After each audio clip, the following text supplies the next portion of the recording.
जे परिसी मुनि बनिता लही गति रही जो पातक मई मकरंदु जिन्न को शंभु से सुचिता अवधि सुर बरनई करी मधुप मन मुनि जो गिजन जे सही अभिमत गति लहे ते पद पखारत भाग्य भजनु जन को जय जय सब कहे।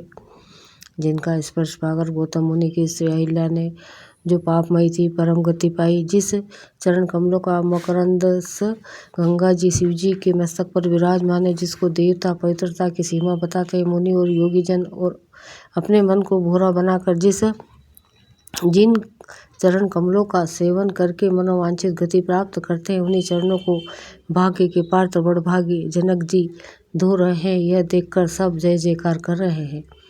भर कुंवारी करतल जोरी सखो चारु दो कुल गुरु करे भयो पानी गहनु विलो की विधि सुर मनुज मुनि आनंद भरे। सुख मूल दुल्हो देखी दंपत्ति पुलक तन पुलस्य हियो करी लोक वेद विधानो कन्या दानो नृप भूषण कियो। दोनों कुलों के गुरु और कन्या के हथेलियों को मिलाकर शकोचार करने लगे। पाणी ग्रहण हुआ देखकर ब्रह्मादि देवता मनुष्य और मुनि आनंद में भर गए। सुख के मूल दुल्हों को देखकर राजा रानी का शरीर पुलकित हो गया और हृदय आनंद से उमंग उठा। राजाओं के अलंकरण रूप स्वरूप महाराज जनक जी ने लोक और वेद की रीति को करके कन्यादान किया। हिमवंत जिनी गिरिजा मह सारी हरि ही श्री सागर दई तिमी जनक राम ही सिय समरपी भीष्म कल की रति नई क्यों करे बिन्हा विदेहु क्यों विदेहु मूर्ति संवारी करी होमो विधिवत कांठी जोरी होन लगी भंवारी। जैसे हिमवान ने शिव जी को पार्वती जी और सागर ने भगवान विष्णु को लक्ष्मी जी दी थी, वैसे ही जनक जी ने श्री रामचंद्र जी को सीता जी समर्पित की, जिससे विश्व में सुंदर नवीन कीर्ति छा गई। विधेय जनक जी कैसे विनती करे, उस सांवली मूर्ति ने तो उन्हें सचमुच विधेय देह की शुद्ध बुझ से रहित ही कर दिया। विधि पूर्वक हवन करके घट जोड़ी की गई और भंवरे होने लगी। दुआ जय धुनि बंदी वेद धुनि मंगल गान निशान सुनि हर सही वर सही विभुत सुर तरु सुमन सुजात। जय ध्वनि बंदी ध्वनि वेद ध्वनि मंगल गान और नगाड़ों की ध्वनि सुनकर चतुर्देव गुण हर्षित हो रहे हैं और कल्प वृक्ष के फूलों को बरसा रहे हैं। कुंवारू कुंवारी कल भंवरी देही नयन लाभू सब सादर ले ही जाई ना बरनी मन और जोरी जो उपमा कछु करो सो थोरी। वर और कन्या सुंदर भंवरे दे रहे हैं। सब लोग आदर पूर्वक उन्हें देखकर नेत्र को परम लाभ ले रहे हैं। मन और जोड़ी का वर्णन नहीं हो सकता, जो कुछ उपमा कहूँ वही थोड़ी होगी।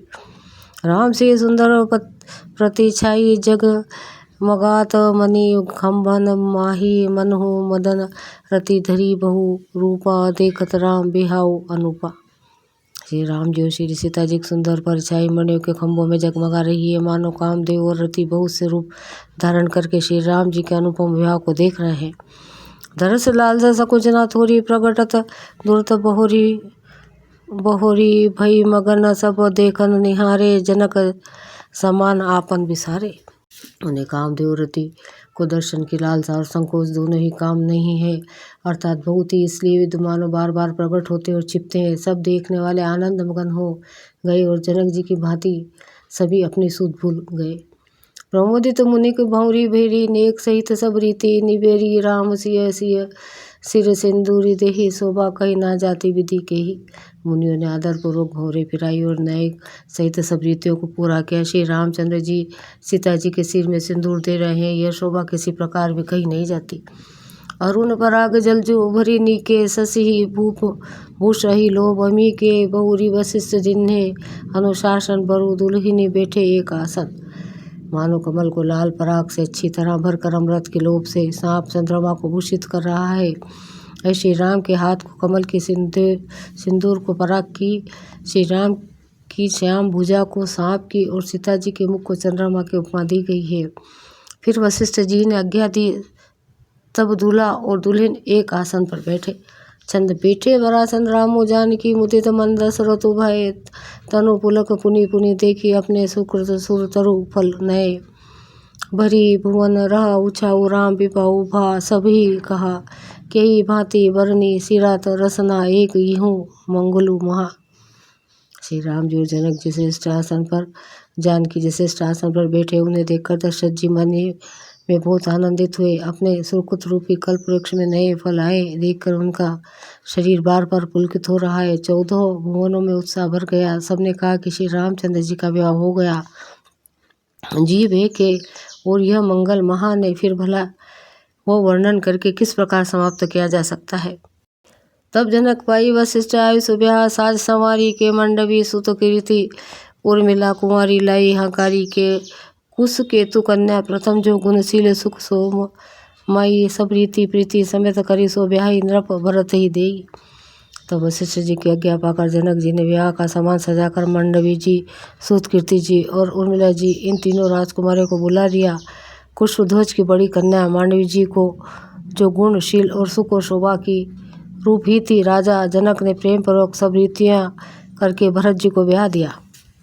जानकी लघु भागिनी संकल सुंदरी शिरोमणि माँ जानी के सो तने दिन्नी ब्याही लखन ही सकल विधि सन्मानी के जेहि नाम सुत कीर्ति सुलोचनी सुमुखी सब गुण आगारी सो देई रिपु सुधन ही भूपति रूपशील उजागरी। जनक जी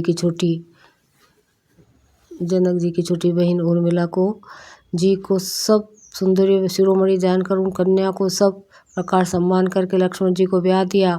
और जिनका नाम श्रुति कीर्ति है और जो सुंदर नेत्रों वाली सुंदर मुख वाली सब गुणों की खान है और रूप और तथा शील में उजागर है, उनको राजा ने शत्रुघ्न को ब्याह दिया।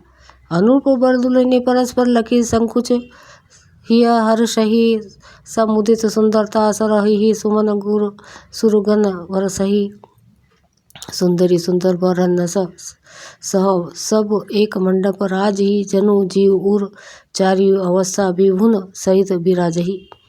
दूल्हा और दुल्हन में परस्पर अपने अपने अनुरूप जोड़ी को देखकर सकुचाते हुए हृदय में हर्षित हो रही है। सब लोग प्रसन्न होकर उनकी सुंदरता की सराहना करते हैं और देवगण फूल बरसा रहे हैं। सब सुंदर या दुल्हन सुंदर दूल्हों के साथ एक ही मंडप में ऐसी शोभा पा रही मानो जीव के हृदय में चारों अवस्थाएं जागृत स्वप्न सुसुप्ति और तुरीय अपने चारों स्वामियों विश्व तेजज्ञ प्रज्ञ और ब्रह्म सहित विराजमान हो। दुआ मुदित अवधपति सकल सुत बंधु समेत निहारी जन उपाय महिपाल मणि किरण सहित फलचारी। सब पुत्रों को बहु हो सहित देखकर अवध नरेश दशरथ जी ऐसे आनंदित हो मानो राजाओं की शिरोमणि क्रियाओं यज्ञ क्रिया श्रद्धा क्रिया योग क्रिया और ज्ञान क्रिया सहित चारों फल अर्थ धर्म काम और मोक्ष पा गए हो। जैसी रघुवीर ब्याह विधि बरनी सकल कुंवारे ब्याह तही करनी कहीं ना जाए कछु दाई बुरी रह कनक मणि मंडुप भूरी। श्री रामचंद्र जी के विवाह की जैसी विधि वर्णन की गई उसी रीति से सब राजकुमार विवाह गए। दहेज की अधिकता कुछ कही नहीं जाती। सारा मंडप सोने और मणियों से भर गया। कंबल बसन विचित्र पटोरे भांति भांति बहु मोल न थोरे गजरथ तुरग दास अरुदासी धेनु अलंकृत काम दुहासी। बहुत से कंबल वस्त्र और भांति भांति के विचित्र रेशमी कपड़े जो थोड़ी कीमत के ना थे अर्थात बहुमूल्य थे तथा हाथी रथ घोड़े दास दासियां और गहनों से सजी हुई कामधेनु सरखी गायें वस्तु अनेक करिया कीमी लेखा कहीं ना जाए जान ही जिन्हें देखा लोकपाल अवलोके सिरहाने लिन अवधपति सबु सुख माने। आदि अनेक वस्तु है जिनको गिनती कैसे की जाए उनका वर्णन नहीं किया जा सकता। जिन्होंने देखा है वही जानते हैं। उन्हें देखकर लोकपाल भी सिहा गए। अवध राज दशरथ जी ने सुख मानकर प्रसन्न चित्त से सब कुछ ग्रहण किया। दिन जाचक कहना जो जेहि भावा उबरा सो जनावा से ही आवा तब कर जोरी जन को मृदु बानी बोले सब बारात सन्मानी। उन्होंने वह दहेज का सामान याचकों को जो जिस अच्छा लगा दे दिया। जो बच रहा है वह जनवासे में चला गया। तब जनक जी हाथ जोड़कर सारी बारात का सम्मान करते हुए कोमल वाणी से बोले। छंद सन्मानी सकल बारात आदर दान विनय बड़ाई के प्रमोदित माँ मुनि वृंद बंदे पूजी प्रेम लड़ाई के सिरोनाई देव मनाई सब सन कहत कर संपुट किए सुर साधु चाहत भयो सिंधु की दोष जल अंजलि दिए। आदर दान विनय और बड़ाई के द्वारा सारी बारात का सम्मान कर राजा जनक ने महान आनंद के साथ प्रेम पूर्वक लड़ाकर लाड़ करके मुनियों के समूह की पूजा एवं वंदना की। सिर नवाकर देवताओं को मनाकर राजा हाथ जोड़कर सबसे कहने लगे कि देवता और साधु तो भाव ही चाहते हैं, वे प्रेम से ही प्रसन्न हो जाते हैं। उन पूर्ण काम महानुभावों को कोई कुछ देकर कैसे संतुष्ट कर सकता है? क्या एक अंजलि जल देने से कहीं समुद्र संतुष्ट हो सकता है? कर धोरी जानू को बहुरी बंधु समेत कौशल राय सो बोले मनोहर बयन सानी स्नेहशील सुभाय सो संबंध राजन रावरेत हम बड़े अब सब विधि भय यही राज साज समेत सेवक जानी बे बिनु गथ लाए। फिर जनक जी भाई से हाथ जोड़कर कौशलाधीश सजिश से स्नेह शील और सुंदर प्रेम में शांत कर मनोहर वचन बोले, ही राजन, आपके साथ संबंध हो जाने से अब हम सब प्रकार से बड़े हो गए हैं। इस राजपाट सहित हम दोनों को आप बिना दाम के लिए सेवक ही समझिएगा। ये दरिका परिचारिका करी पाली भी करुणा नहीं, अपराधु छामी वो बोली पठाए बहुत हो ढिठायो। कई पुनि भानु कुलभूषण चकल सन्मान निधि समधि किए, कही जाति नहीं बिनती परस्पर प्रेम परिपूर्ण किए। इन लड़कियों को टहलानी मान कर नई नई दया करके पालन कीजिएगा। मैंने बड़ी विठिठाई की है, आपको यहाँ बुला भेजा, अपराध क्षमा कीजिएगा। फिर सूर्यकुल के भूषण दशरथ जी ने अपने समधी जनक जी को संपूर्ण सम्मान का निधि कर दिया। इतना सम्मान किया कि वे सम्मान के भंडारी हो गए। उनकी परस्पर की विनय कहीं नहीं जाती, दोनों के हृदय प्रेम से परिपूर्ण है।